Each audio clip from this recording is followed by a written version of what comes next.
Jayashree Liberty Hospitals, on the occasion of 11th anniversary, free OP consultation and 20% discount in OP. Contact. సుమన్కి తెలియదు అది దివాకర్ వాళ్ళ gang లో తెలుసు అనుకుంటా. అది కొంచెం వడియార్ బాగా డబ్బున్నాడు కాబట్టి డూప్ పెట్టి అట్లా క్రియేట్ చేశారు.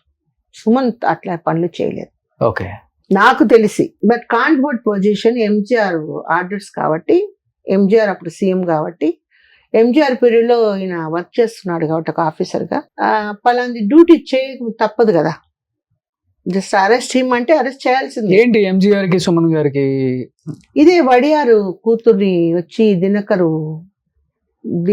ఆర్ సమ్ దివాకర్ సంథింగ్ ఏదో ప్రాబ్లం. సో కేవలం దివాకర్ ఫ్రెండ్ సుమన్ గారు కావటం వల్ల ఈయన కూడా బుక్ చేసేసారు. ఈయన కూడా బుక్ చేసేసారు. ఓకే తర్వాత ఆయన బాధపడ్డాడు. నా డ్యూటీ నేను తిట్టా. అప్పటికి సుమన్తో నేను యాక్ట్ చేస్తున్నా. సుమన్ నైట్ 10 వరకు మేమిద్దరం కలిసి యాక్ట్ చేస్తున్నాం సినిమా. నేను నీకేమైనా చంద్రన్ పిచ్చి పట్టిందా? నాకు 10 గంటల వరకు యాక్ట్ చేశాడు, ఎట్లా నువ్వు అరెస్ట్ చేస్తావు ఇంటికి వెళ్ళి అంటే అప్పుడు బాగా తిట్టా నేను. ఆ రోజు తెలీదు అక్కడి నుంచి వచ్చింది. అక్కడి నుంచి వస్తే అంటే తింటావా నువ్వు? వాడు కళాకారుడు, ఆర్టిస్ట్, నేను ఒక కళాకారిని అంటే నన్ను ఏం చేయమంటా, నా డ్యూటీ సస్పెండ్ చేస్తారు. నాది చిన్న పోస్ట్, అప్పుడు ఇన్స్పెక్టర్, నేను పైన డీజీపీ నుంచి వచ్చిన ఆర్డర్స్ అవి. నా ఉద్యోగం నేను వదులుకోలేను కదా. మీరు వెళ్ళి చూసి వచ్చారా సుమన్ గారిని? నేను ఇట్లా వెళ్తానండి జైలు. మీ వారే అరెస్ట్ చేసింది జైల్లో ఉంటే నేను ఇట్లా వెళ్తాను. అప్పుడు వెళ్ళారు కదా చాలా మంది లేడీ ఆర్టిస్ట్ కదా హెల్ప్ చేసింది ఆయన. బయటకు వెళ్తే కాలు కొట్టేస్తాను. సో అది సుమన్ గారి స్టోరీ అన్నమాట. ఈ రోజు బయటపడింది. బయట నేను ఆ రోజు సుమన్ కలిశాడు. నేను ఒక దీంట్లో డిపార్ట్మెంట్ స్టోర్ లో ఏదో కొనగడానికి వచ్చాడు. తను వచ్చాడు. సుమన్ బాగున్నా అంటే బాగున్నా, నువ్వు ఎలా ఉన్నావు ఏంటి ఇప్పుడు అంటే నేను చెప్పానంటే ముఖం ఒకలాగైపోయింది సుమన్కి. లేదు సుమన్ మంచోడే, ఆ రోజు నీకు బిర్యానీ అని తెప్పించి పెట్టింది ఆయనే, చెప్పాడు, బాధపడ్డాడు, నీలో తప్పు లేదని నాకు తెలుసు అని. మా వారు అరెస్ట్ చేసింది తెలుసు, అందరికీ తెలుసు. మా వారని కాదు, సమ్మన్ జయశీల కేర్ ఆఫ్ ఇదని తెలుసు. ఓకే, మీరు సిల్క్ స్మిత గారు మంచి ఫ్రెండ్స్ కదా.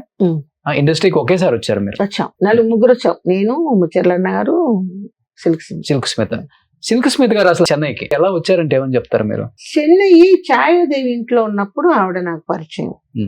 ఒక పని మనిషిగా వచ్చారని విన్నా. అది అన్నపూర్ణమ్మ గారని ఆవిడతో వచ్చారని నాకు తెలుసు. అన్నపూర్ణమ్మ కూడా నాకు తెలుసు.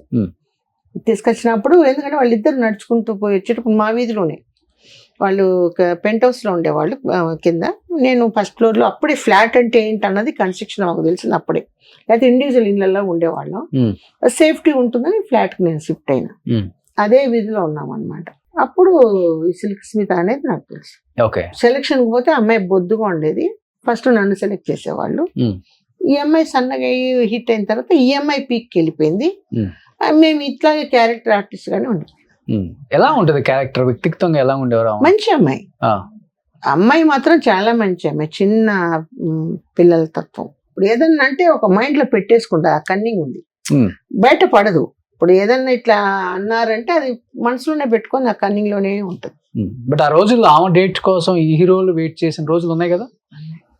ఉన్నాయి. ఆ కష్టంతా తీర్చుకుంది. పెద్ద పెద్ద హీరోలు ఎవరైతే ఇది చేశారో వాళ్ళంతా కొడకల్లారా నన్ను ఒక చిన్న చూపుతారా అని చెప్తే నాలుగు ముందర కాళ్ళ మీద కళ వేసుకొని కూర్చుంది. అవునా? ఓకే, కావాలని చెప్పేదా మీకు? తెలుసు కదా, రివెంజ్ తీర్చుకుంది. నాకు కూడా అది సంతోషం. ఎందుకంటే మంచి చిన్న చూపు చూసారు కదా ఆ రోజు. బట్ ఆమె చనిపోయిన రోజు, సూసైడ్ చేసుకున్న రోజు, అది చంపిన రోజు ఇద్దరు మీరు పక్క పక్కన ఇల్లులే కదా? కాదు, అప్పుడు ఆవిడ శాలిగ్రామం, నేను టీ నగర్ లోనే ఉన్నా. బట్ మీరు పక్క పక్కన ఇల్లులు ఉన్నారు కదా? పక్కన అదే ఛాయం ఇంట్లో ఉన్నప్పుడు ఉన్నది. తర్వాత కట్ చేస్తే ఆమె ఏమైపోయిందో సూపర్ ఇదైపోయింది. తర్వాత అక్కడెక్కడో తీసుకొని శాలిగ్రామంలో. అదే మొత్తం చనిపోయిన స్టోరీ అంతా జయశీల గారిగా తెలుసు. ఈ రాధాకృష్ణకి సిల్క్ స్మితకి మధ్య వారదే జయశీల గారు. ఆ రాధాకృష్ణ గోక్కోడానికి వచ్చాడు మమ్మల్ని అంతా. ఒకసారి ఆర్టిస్టులు గోకుదామని చూశాడు. అప్పటికే మేమంతా సెటిల్ అయిపోయినాం. సో ఆ పప్పులు పాప పిచ్చిది పడింది అంతే. ఏంటి అసలు వాళ్ళిద్దరి మధ్య లవ్? అది పెళ్లి చేసుకున్నారా? లవ్ అని ఏం కాదండి, పరిస్థితుల ప్రభావం. ఒక మగతోడు కావాలి ఒక ఆడదానికి. ఆ చెన్నైలో ఏంటంటే ఒక టీ నగర్ కు ఒక రౌడీ, శాలిగ్రామానికి ఒక రౌడీ, అట్లా గ్యాంగ్స్ ఉండేటివి. అప్పుడు ఇంత ఇది కాదు చెన్నై. ఒక ఆర్టిస్ట్ అంటే ఒక చిన్న చూపు ఇదిగా ఉండేది. దానికని ఒక body guard need every once. అతనికి సర్వస్వం అర్పిస్తారు ఇంకా. ఇంకా సర్వస్వం కాదు, ఇంకా వాడు ఒక మొగడు, ఇప్పుడు ఒక మొగడు దేనికి వస్తాడు దాన్ని అనుభవించడానికి, దానికి ఒక కమాండ్ చేసుకుని దాని డబ్బులు తిని వాళ్ళ పిల్లలకి పెట్టుకోవడానికి కొంతమంది ఉంటారు. నేను ఫ్రాంక్ గా మాట్లాడతాను. కొంతమంది అయ్యో నా కోసం అంతా సాక్రిఫైస్ చేసిందే దాన్ని ఆదుకుందామని వాళ్ళు కొంతమంది ఉంటారు. అంతే కదా. ఇప్పుడు ప్రపంచం మీరు ఎంతో మందిని ఇంటర్వ్యూలు చేసి ఉంటారు, ఎన్నో చూసింటారు. నేను చెప్పింది దాంట్లో ట్రూ ఉందా లేదా? నిజమే, అది వాస్తవమే. అందరూ అదే చెప్పారు. కొంతమంది ఆడవాళ్ళ సొమ్ము తీసుకెళ్లి వాళ్ళ పిల్లలకి పిల్లల్ని పెట్టుకొని దీనిని వాడుకుంటూ ఉంటారు. అవును, కొంతమంది ఎస్పెషల్లీ ఇది దీంట్లో ఇండస్ట్రీలో కొంతమంది అయ్యో పాపం నన్నే దిక్కుగా ఉందని చెప్పేసి సాక్రిఫైస్ అయ్యి పిల్లలు గాని ఫ్యామిలీతో ఉండేవాళ్ళు. ఇప్పుడు వచ్చిందిలే సిస్టమ్, వాడిది వీళ్ళకి పెట్టేది. అప్పుడంతా అంతే, ఆడవాళ్ళు మగవాళ్ళు పెట్టేది ఎక్కువ. అంతేనా? అంతే. సో అట్లా రాధాకృష్ణ మొత్తం దోచేసుకున్నాడు. చేశాడు పాపం. పెళ్లి చేసుకొని తనకంటూ ఒక బిడ్డను కనాలన్నది ఒక దాని ఎయిమ్. ఓకే. సో కొడుకుని లవ్ చేసింది, అక్కడ పడింది. ఎవరు కొడుకుని? రాధాకృష్ణ కొడుకు. ఓకే, ఇప్పుడు రాధాకృష్ణ లవరు, అది వీళ్ళిద్దరికి సంబంధం ఉంది. రాధాకృష్ణ ఈవిడ కలిసి సంసారం చేస్తూ ఉండేవాళ్ళు. ఆ కొడుకు మీద పెళ్లి చేస్తే తెలియకుండా రాధాకృష్ణ కొడుకుతో లవ్ లో పడ్డది. అది రాధాకృష్ణకి ఎందుకు తెలియదు, ముగ్గురు ఒకే చోట, ఫ్యామిలీ అంతా పక్క పక్కన ఎట్లా తెలియకుండా ఉంటుంది. సో వీళ్ళిద్దరు పెళ్లి చేసుకున్నారా మరి? లేదు, అప్పుడే అక్కడే అమ్మాయి చావాలని చావలేదు. ఇప్పుడు చంపారా అమ్మాయిని? చంపాడు రాధాకృష్ణ అని అందరు అన్నారు. మనం చూడలే, మన కళ్ళతో చూడలేదు. తనకున్న ఆశ పెళ్లి చేసుకొని, ఎవరికైనా ఒక ఆడది దానికి లాస్ట్ లో ఒకవేళ కడపత్రం కోసం ఎన్ని తప్పులు చేసుకున్నా తనకంటూ ఒక జీవితం, తనకంటూ ఒక బిడ్డ అనుకోవడంలో తప్పు లేదండి. అంతే కదా. ఎవరైనా అవన్నీ చూసి మర్చిపోతారు, ఇంకా మర్చిపోతారు. ఎందుకంటే నేను ఎంతో ఈ 40 సంవత్సరాల సర్వీస్ లో చాలా మంది స్టోరీస్, ఈ ఆర్టిస్ట్ అన్ని విని ఉంటాను, చూసుంటారు కూడా. చూశాను, కళ్ళతో చూశాను, చాలా మందిని చూశాను. మనం బయట చెప్పకూడదు. నేను ఒక ఇండస్ట్రీలో ఉండి నా సపోజ్ ఈ ఇంటర్వ్యూ విన్నారనుకో, ఆ పెద్ద చెప్పొచ్చింది ఇది అని అన్నం కూడా అంటారు. కామన్ ఇది. చనిపోయినప్పుడు వెళ్ళారండి సిల్క్ స్మిత్ గారు? లేదు, నేను షూటింగ్ లో బిజీగా ఉన్నా.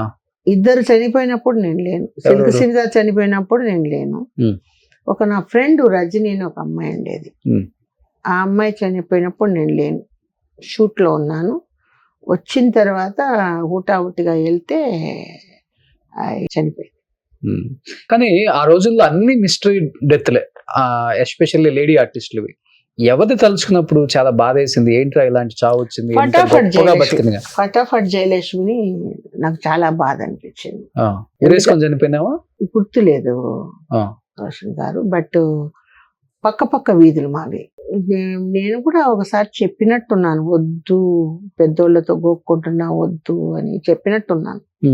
ఇలా అమ్మాయి చనిపోయినప్పుడు ఇద్దరు శవాలను నేను తగిలానండి. ఒకటి సావిత్రమ్మ గారిది ఫస్ట్ చనిపోయినప్పుడు, సెకండ్ ఫటాఫట్ జయలక్ష్మి. ఎంజీఆర్ మేనల్లుడిని చేసుకుంది, ఫటాఫట్ చేసుకోలేదు, చేసుకోవాలా అని లవ్ చేసుకోవాలి. పిల్లలు ఏదో ఉన్నారన్నారు? లేదండి, అదంతా రూమర్ లేదు. ఓకే, చాలా చిన్న ఏజ్ లో చనిపోయింది.